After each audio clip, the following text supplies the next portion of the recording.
From Carr, Riggs, and Ingram, this is It Figures, the CRI podcast, an accounting, advisory, and industry-focused podcast for business and organization leaders, entrepreneurs, and anyone who is looking to go beyond the status quo. Okay, today we're talking with Chad Singletary, our subline leader of associations, and we'll be talking about lobbying activities of association groups.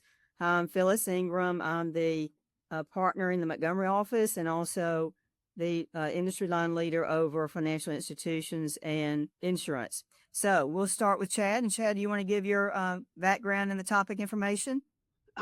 Sure. Chad Singletary. I'm also a partner in the Montgomery office, primarily working in the not-for-profit area and the insurance area.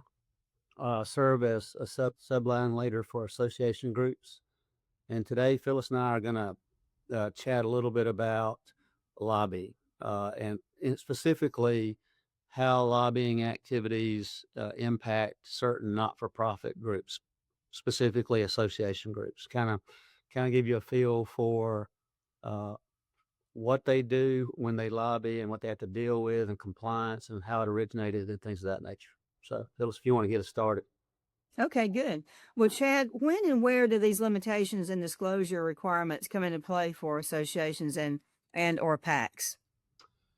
Well, they've been around for quite some time. They actually started as a result of the Tax Act in 1993, specifically the Omnibus Budget Reconciliation Act of 1993. I always love how they come up with names for these big legislative packages. If you're keeping score at home, that's when Bill Clinton was in office in the early 90s.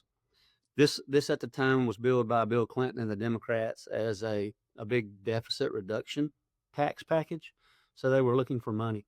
And one of the things included there were a new set of rules, limitations, and disclosure requirements for lobbying activities of certain not-for-profit organizations.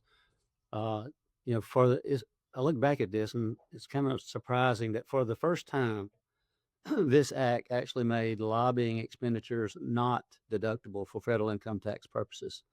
So imagine that. Prior to this time, corporations could write a check for $100,000 for lobbying and deduct it for income tax purposes. So you can imagine it stirred the waters a bit with this new act. At the time, the elimination of this deduction for lobbying was projected to save about $241 billion. So it's a pretty big deal. But let that sink in for a second. Lobbying expenditures were tax deductible. I mean, that's not logical to us today, so many years past that. The other thing that's kind of surprising when I look back at this is that I was a first-year staff accountant. I remember when the Tax Act came out and we had to learn about it in 93. So that really tells you how far back it goes. But that's where it started. That's where we got these requirements from. Oh, wow. Well, just for context, what nonprofit organizations do these rules apply to? Well, particularly, we refer to them as association groups. We call them groups because they tend to be a cluster of organizations together. So you find these groups often have a 501c3 entity, which is an educational or a charitable type organization. Think foundation, charitable foundation. And then you have three other code sections there that refer to these association group organizations: a 501c4, which is a social welfare organization. These days, C4s do a lot of grassroots lobbying in the public space. 501c5, which is sort of an agricultural or horticultural membership organization. Think cattlemen's associations, a good example. And then 501c6s, which are probably the more popular of those three, which are business leagues and associations. You could think Chamber of Commerce would be a good example there.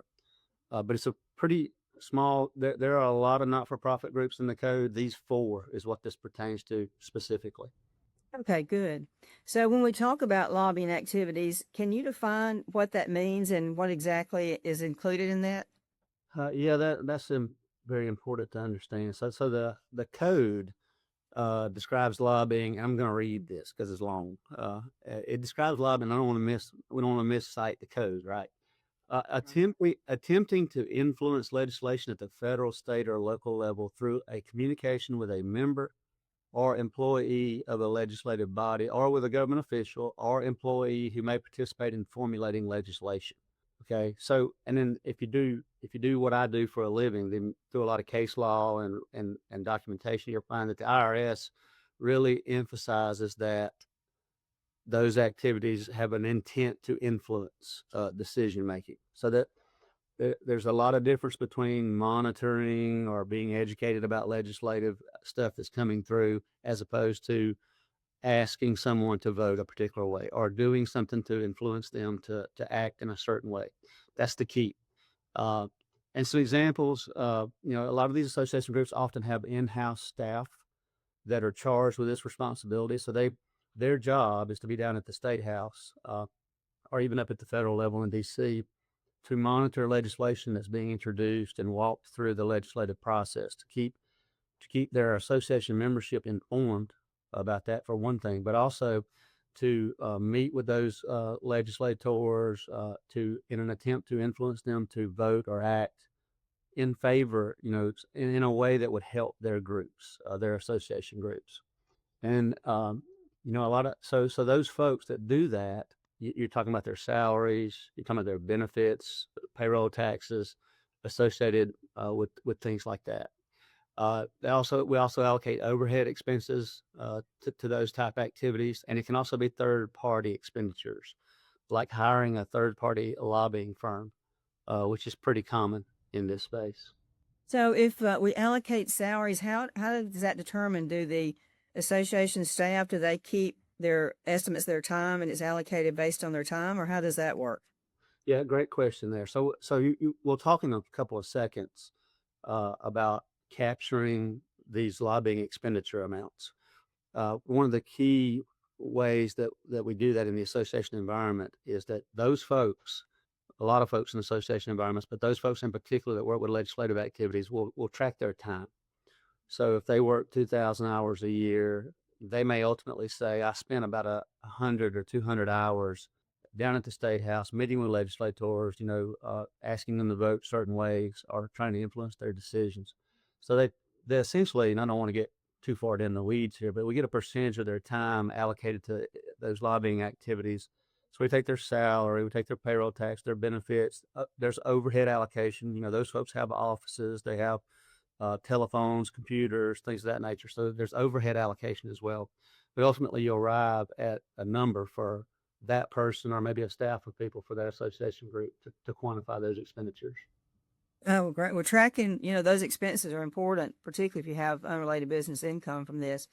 But if association groups do have lobbying activities, what steps do they need to take to make sure they're in compliance with the requirements? Another good question. So the way I think about it is we mentioned four groups, right? We mentioned 501c3, 4, 5, and 6. So for this part of the discussion, let's say 501c3 and the others, okay, because they both take a couple of different paths. 501c3s, people probably don't, if you don't do what we do for a living, you might not be aware of this, but 501c3s are actually by default prohibited from lobbying. Okay, they're charitable organizations. Out of the gate, they're not allowed to lobby by default. However, they can make an election, commonly referred to as a 501H election. It's sort of like 501c3 raising his hand and saying, hey, I know I'm not supposed to lobby, but I'm going to make this special election so that I can lobby on a limited basis. Okay, so once they make the election, they go through a process annually of filing a Form 990, Schedule C, where they say, okay, here are the amounts we spent on lobbying compared to our total expenditures. That little process determines what the limitations are on that organization. So each year they have to ensure that they spend less than those amounts on lobbying type activities. Now, it gets tracked over a 4-year averaging period, essentially. So that 501c3 organization tracks it over 4 years. And if they're consistently over those limitations for a 4-year period, they can incur an excise tax on those excess lobbying activities or expenditures, however you want to look at it. That tax can be at the highest corporate marginal rate, which currently is about 21%. So that's the 501c3. Hey, I want to lobby, file an election, and then stay within certain limitations. Okay. And I may have missed this, but is that a percentage limitation, or how is that limitation calculated? Is it a dollar amount, percentage of their revenue, or how is that calculated? Well, what it does, Schedule C, little block on Schedule C, you put this information in about what you spent on lobbying, and it's sort of stratified based on what your total expenditures are, the ranges of total expenditures, what you spent, and your total expenditures again compared to like a ratio, and then it kind of throws out a limitation for you. The ones I've been the ones I've been involved with, it is a limitation, but it's not as low as you might think. It's 20 to 30% of annual spending. Okay, so if you're spending $1 million total a year on a budget, we're talking $200,000 or $300,000 that you could probably spend on direct lobbying efforts and stay underneath those limitations in a 501c3 environment. That's interesting. Yeah. So the others, the 4, 5, and 6 501c organizations, they have a little bit of different path. So that unlike 501c3s, they are not prohibited from lobbying. In fact, they don't have to file an election. They don't have to do anything but lobby. Then all they have to do is comply with the rules, the limitations, and the disclosure requirements. So first, they have to determine what they're spending money on that would qualify rather as lobbying expenditures. And again, that's sort of what we were talking about a few minutes ago. In-house staff who are monitoring legislation, conducting those type of activities, third-party lobbyists maybe who are hired and are working for those association groups. It could also include, like sometimes they have legislative receptions where they have a lot of lobbyists there and they're just mixing and mingling, but they're also trying to influence decisions that are about to be made as the session opens. But those amounts, also include overhead, like we've discussed, health benefits and things of that nature. So they figure out what that number looks like. Also, the allocation that we just talked about as time and effort. They take those amounts, and then this 4, 5, and 6 organizations got to make a decision, and they have one of two paths that they're going to go down. They can either go the I call it the disclosure route to their membership, or the proxy tax route. Okay, so they essentially have to quantify the cost and determine a percentage of their annual spending that's related to direct lobbying. Let's say it's 12%, 14%. Then they have to communicate that to their membership. So it's typically done with a dues billing. I send you a billing for your dues this year, $1,000. And there will be some language on the bottom of that invoice that says, hey, based on our lobbying efforts, we have estimated that about 120 of your $1,000 is not deductible for federal tax purposes. That's the disclosure route. Okay. So if the organization does not want to notify their membership or disclose their membership the non-deductibility, and we've had groups like that lobby heavily. Let's say 75% of their dues are not deductible for lobbying expenditures. They did not want to or did not think it was good appearance to disclose 75% is lobbying to membership. So there is an alternative route, the proxy tax route. So same number that you determine as lobbying expenditures, and then you elect to pay the corporate marginal tax rate as a proxy tax on those amounts. So if you're thinking about it this way, you're either telling your members, hey, you can't deduct it for tax purposes, or hey, don't worry about it, you can deduct it, we're going to pay the tax at the association level. So a couple of different routes there. Both organizations, the C3 route or the others, the 4, 5, 6 route, they file something called a Schedule C with their annual tax return, Form 990, to disclose this information to demonstrate compliance with these rules and limitations. And that is tracked over time. That's a lot of detail, but just think of it as two paths. Am I going to disallow it for my members, or am I going to pay the tax myself at the association level? Yeah, and tracking those lobbying expenses are so critical at the association group level. I see a lot of times where associations will have a law firm or somebody internally, and they're just really monitoring legislation and seeing its effect on their members. Would that be considered lobbying or no? Yeah, that's a great question, because what I find working with association groups is more often than not, they tend to think an activity is direct lobbying, when if you go read the code and the case law and the IRS guidance, it's probably not. Okay, so that's what I was emphasizing earlier in the discussion, is that if you got a if an association has an executive director that hangs out at the state house and he's monitoring legislation, so he can come back to the office and write an article for his membership. Hey, here's what's going on in the state house. They're proposing this, etc. That's not lobby. Okay, that's an education effort on their part to just keep their membership aware. Sort of like what you were describing, like an attorney monitoring or a third-party lobbyist. So the real key is what we talked about earlier. Now, if I go and monitor that legislation, I write articles to to educate entertain. I bet it's entertaining, or to educate my membership. That's monitoring. That's okay. But let's say I get feedback from my membership, then I go back to the state house. I meet with 15 legislators and say, this is going to kill my industry.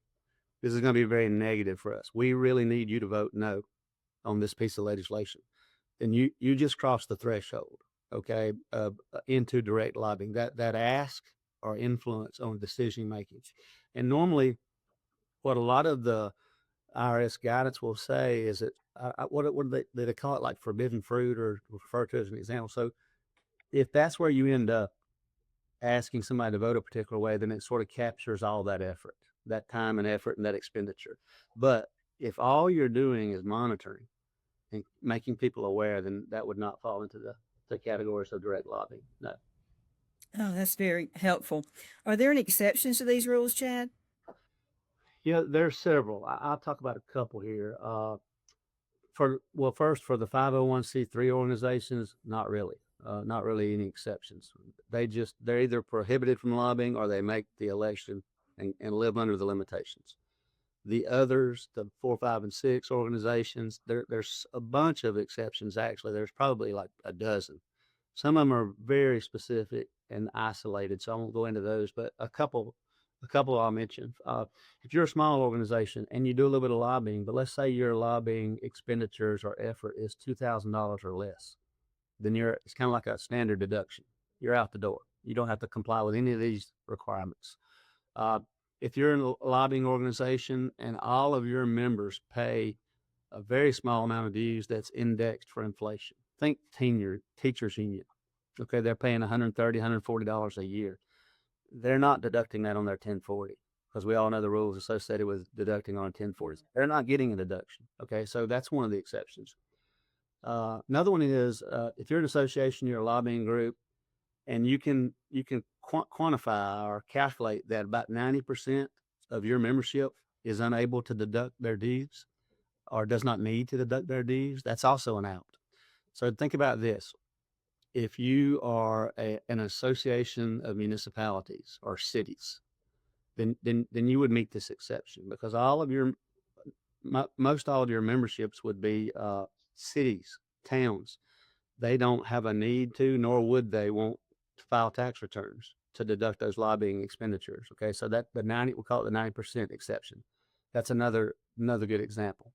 And there are others. Like I said, there's probably 6 or 8 more exceptions, but very narrow, very specific to certain types of organizations. Well, that's helpful too.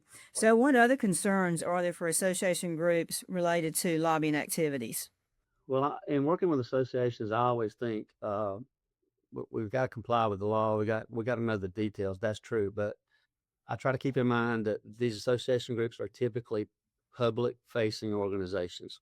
They have a high profile, may have a high profile in the media or in the public space.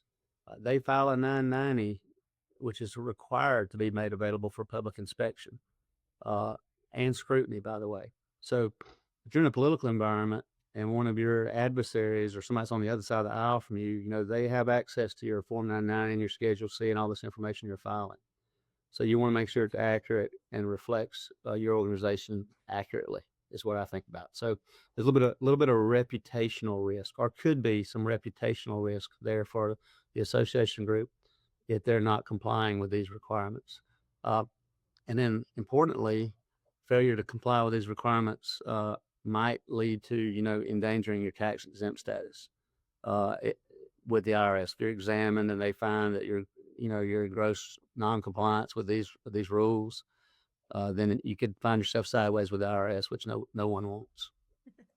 But that really, it's a lot of details there we talked about. But just I think it's important that associations are aware, hey, this exists, and then they ask themselves the question: Are we getting involved in lobbying activities? If we are, what are the rules that we have to play by? And that's this sort of a summary. Some of it's a little more detailed. You'll want to talk to your tax advisor, CRI partner to help you walk through those processes. Well, thank you, Chad. That's been very educational and helpful, and I appreciate your time and educating us on the lobbying activities for association groups. If you want more CRI insights or are interested in learning about our firm, please visit our website at criadv.com. Thanks for listening to this episode of It Figures, the CRI podcast. You can subscribe to It Figures on Spotify, Apple Podcasts, or wherever you prefer to listen to your podcasts. If you liked what you heard today, please leave us a review.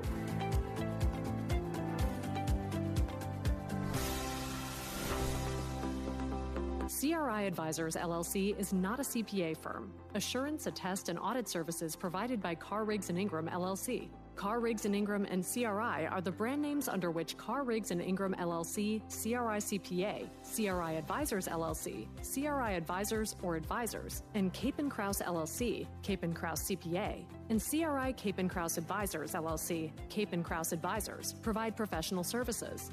CRI CPA, Cape & Krause CPA, CRI Advisors, Cape & Krause Advisors, Carr, Riggs & Ingram Capital, LLC, and their respective subsidiaries operate as an alternative practice structure in accordance with the AICPA Code of Professional Conduct and applicable law, regulations, and professional standards. CRI CPA and Cape & Krause CPA are licensed independent certified public accounting firms that separately provide attest services as well as additional ancillary services to their clients. CRI CPA and Cape & Krause CPA are independently owned CPA firms that provide attestation services separate from one another. CRI Advisors and Cape & Krause Advisors provide tax and business consulting services to its clients. CRI Advisors and its subsidiaries, including Cape & Krause Advisors, are not licensed CPA firms and will not provide any attest services. The entities falling under Carr, Riggs & Ingram or CRI brand are independently owned and are not responsible or liable for the services or products provided or engaged to be provided by any other entity under the Carr, Riggs & Ingram or CRI brand. Our use of the terms CRI, we, our, us, and terms of similar import denote the alternative practice structure conducted by CRI CPA, Cape & Krause CPA, Cape & Krause Advisors, and CRI Advisors as appropriate.